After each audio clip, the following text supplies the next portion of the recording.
A German soldier stands on a rooftop in the ruins of Stalingrad. He's not looking at the enemy. He's looking west, squinting into the darkness, counting seconds between flashes on the horizon, the dull orange bloom of artillery fire, followed by a deep hollow thump rolling across the frozen steppe seconds later.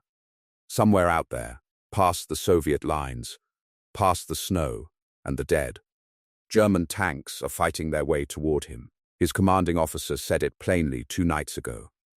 Hold on. Help is coming. And for the first time in weeks, men inside the pocket allowed themselves something they'd almost forgotten how to feel: hope. 30 miles. That's all that separated 250,000 trapped men from a relief force fighting to reach them. 30 miles of open snow choked ground closer than these soldiers had been to rescue since the encirclement began. Then the flashes on the horizon started getting fainter. Then they stopped. Somewhere behind him, in a heated bunker 1,000 miles from this rooftop, one man was about to make a decision that would end this rescue before it ever had a real chance to succeed, and doom every soldier still watching that empty horizon. This is the story of the 30 miles that were never closed, and the single word that made sure they never would be. By late November 1942, the German Sixth Army was no longer an attacking force. It was a trapped one. Soviet troops had encircled roughly 250,000 German and Allied soldiers inside a pocket around Stalingrad in a lightning counteroffensive nobody in German high command had adequately prepared for. What had been an army advancing confidently toward the Volga just weeks earlier was now surrounded on all sides, its supply lines cut. Its only lifeline a promised airlift that was already failing to deliver anywhere close to the tonnage the trapped men needed to survive. Winter made everything worse. Temperatures fell to levels that froze rifle action solid, cracked gun barrels, and turned simple tasks like refueling a tank into an hours-long ordeal of preheating engines that refused to turn over in the extreme cold. Rations shrank to a few 100 grams of bread a day. Horses were slaughtered for meat because there was nothing else left to eat. Frostbite spread through the ranks faster than combat wounds. And yet, for a brief window in December, there was a plan. A real one. Field Marshal Erich von Manstein was given command of a hastily assembled relief force, tasked with punching a corridor through Soviet lines to reach the trapped Sixth Army and either resupply it or help it break out entirely. The operation was codenamed Winter Storm, and it represented the last realistic chance anyone had to save the men inside that pocket. The problem was resources. Manstein didn't have a fresh, powerful army at his disposal.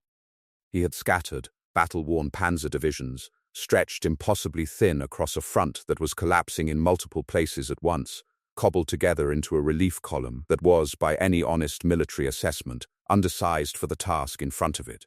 He launched the attack anyway, because the alternative, doing nothing while 250,000 men starved and froze inside a shrinking pocket, wasn't a choice any commander could accept. Every officer involved in planning Winter Storm understood the brutal math working against them. A relief column moving on the offensive burns fuel, and men at a far higher rate than a defensive position holding ground.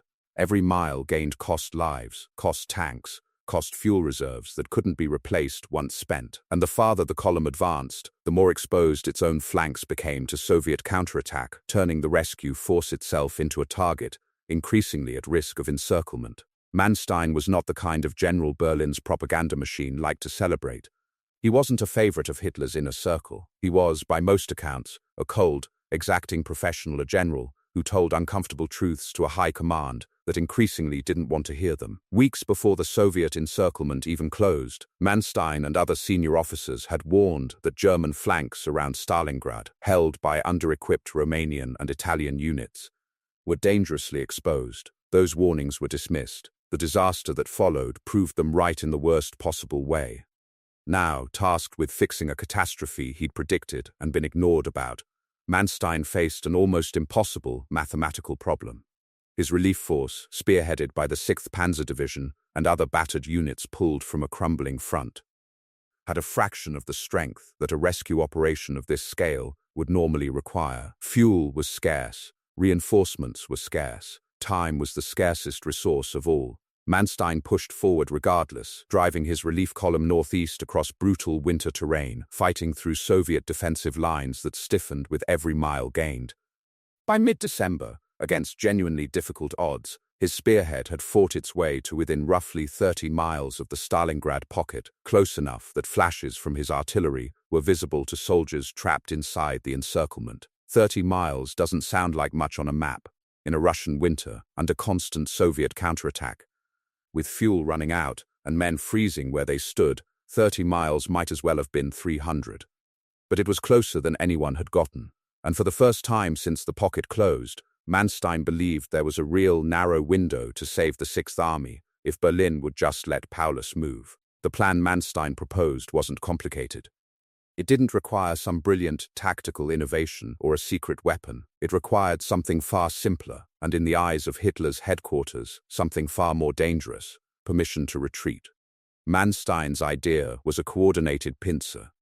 His relief force would continue pushing east toward the pocket, while Paulus's trapped Sixth Army broke out and pushed west to meet them, combining their strength at a rendezvous point somewhere in the snow between them, rather than waiting for Manstein's exhausted spearhead to fight the entire 30 miles alone. To modern ears, this sounds like obvious military logic. Two forces converging is stronger than one force advancing while the other sits motionless. But to Hitler, the idea of ordering Paulus to abandon Stalingrad even temporarily, even as a tactical maneuver to save the army, was unthinkable. The city carried his name's shadow over it. Abandoning it, even to save 250,000 men, felt to him like admitting the entire Eastern campaign had failed. Paulus's own tanks, by this point, had barely enough fuel reserves to travel a fraction of the distance needed to meet Manstein's column, even if given the order. Every day that passed without a decision burned through fuel, strength, and time the trapped army didn't have to spare. Manstein pressed his case as hard as a subordinate could press a case to Hitler. He requested authorization, again and again, for Paulus to attempt the breakout while the window was still open. It wasn't a wild, laughed-at idea, the way some underdog solutions in history begin. It was sound, sober military logic delivered by one of Germany's most capable field commanders. And it was rejected, not once, but repeatedly, as the days ticked by and the gap between the two forces stubbornly refused to close. For the Soviet forces defending against Manstein's advance, the relief column wasn't some abstract threat on a map. It was a very real, very dangerous armored spearhead clawing its way toward the pocket, and stopping it became one of the most urgent priorities on the entire southern front. Soviet commanders threw everything available into blunting that advance, fresh tank corps, artillery, dug in infantry positions along every possible approach route. The fighting along Manstein's line of advance was desperate on both sides, a grinding, costly slog through snow and freezing mud, with German panzer crews pushing forward against defenses that grew thicker and more coordinated with every mile. But inside the pocket, the psychological experience was something entirely different. It wasn't the terror of an enemy assault. It was something quieter and in its own way far more devastating, the terror of watching hope arrive close enough to see, and then stall. Soldiers who had spent weeks convincing themselves that rescue was coming now spent their nights straining to hear artillery fire that seemed to move no closer. Rumors spread through the freezing basements and ruined buildings. Some said the relief column had been stopped cold. Others said it was simply waiting for the order to link up. Others whispered that Berlin had quietly abandoned the entire rescue effort weeks ago, and nobody had bothered to tell the men actually dying inside the pocket. The not knowing was its own kind of psychological erosion. Soldiers could endure combat. They could endure hunger, cold, exhaustion. What broke something deeper was the slow realization that the flashes on the horizon weren't getting closer, and that whatever was happening out there, in the dark, beyond their control, was happening without them. Some men reported standing watch for hours longer than their shifts required, unwilling to walk away from the horizon while there was still a chance of seeing the flashes grow brighter instead of fainter. Officers noted a strange, quiet discipline that settled over units during this period, not the discipline of confident soldiers, but the discipline of men rationing their hope the same way they rationed the last of their bread, terrified of running out of either before rescue arrived. On December 19th, with Manstein's spearhead still fighting roughly 30 miles from the pocket, Manstein made one final, urgent appeal, sending an officer directly to Paulus's headquarters to press the case for an immediate breakout, with or without Hitler's explicit blessing. Paulus, a disciplined and by-the-book commander to the end, refused to act without direct authorization from above. He had been ordered to hold Stalingrad. He would hold Stalingrad, even as the one realistic chance to save his army slipped past his own headquarters in real time. Hitler's answer, when it finally came, changed nothing. Hold the position. No breakout. The airlift would continue to supply the army in place. Days later, Soviet forces captured a key airfield the relief effort had depended on for logistics, and renewed Soviet attacks elsewhere on the front forced Manstein to divert desperately needed panzer divisions away from the Stalingrad relief effort entirely, to prevent an even larger catastrophe from unfolding elsewhere. Operation Winter Storm, already stretched to its absolute limit, ground to a halt and was forced to withdraw. The 30 miles were never closed. Now consider the alternative that was never allowed to happen. Military historians examining the numbers afterward have noted that Paulus's forces, even fuel-starved and battered, likely had enough combat strength in mid-December to have fought a meaningful distance toward Manstein's column if given the order early, enough potentially cutting the gap dramatically and giving both forces a real chance at linking up before Soviet reinforcements hardened. The encirclement beyond breaking. That order never came. Not because it was militarily impossible, because one man in a warm command bunker hundreds of miles from the freezing pocket refused to accept that holding a city's name was worth less than the lives of the men trapped inside it. By the time the Sixth Army finally surrendered in early February 1943, fewer than half of the original 250,000 men were still alive to become prisoners. The window that closed in late December had been the last real chance any of them had. Manstein himself would later reflect on those December days as the true turning point of the entire battle, not the initial encirclement, not the failure of the airlift, but the specific, narrow window when a coordinated breakout might genuinely have worked, and wasn't allowed to be attempted.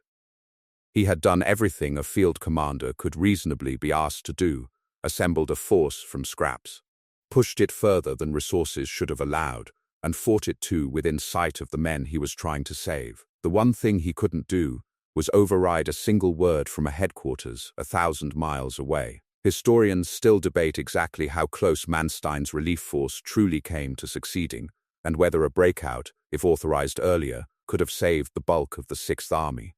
What isn't debated is this: for a handful of days in December 1942, rescue was close enough for trapped, starving soldiers to see the flashes of friendly artillery on the horizon and to allow themselves, for the first time in weeks, to hope. Go back to that soldier on the rooftop from Act 1, counting seconds between distant flashes of light. He didn't know, in that moment, that the man who could close those 30 miles had already made his decision sitting in a warm bunker, refusing to say the one word that might have saved him. The flashes on the horizon grew fainter each night after that, until one night they simply stopped. And the silence that followed said more than any order ever could.